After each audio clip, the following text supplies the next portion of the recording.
თუ შენ მე დამისვამ შეკითხვას რომ ვინ არის გელა ბარკალაიასთვის მისაბაძი პრეზიდენტი ვაშკაცი პრეზიდენტი კარგი კაცი მის ხალხს რო უყვარს ხალხს რო ეხმარება და დღეს რო ჩემთვის ნომერ პირველი ადამიანია აი ეს არის ეს და ეს წიგნი მე 3 დღის უკან გამომიგზავნეს ბაქოდან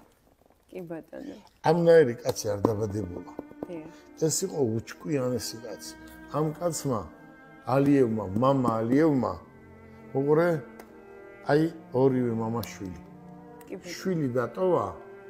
უკეთილ შობილესი შვილი ოჯახი რო უყარს და ქვეყანა რო უყარს მე ამ ალიევებზე მე ფანიო რო თქვენ ხო იცით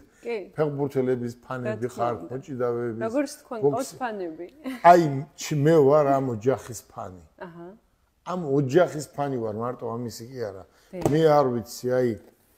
ეს ალიევები არიან ჩემთვის საუკეთესო მაგალითი კაცობრიობაში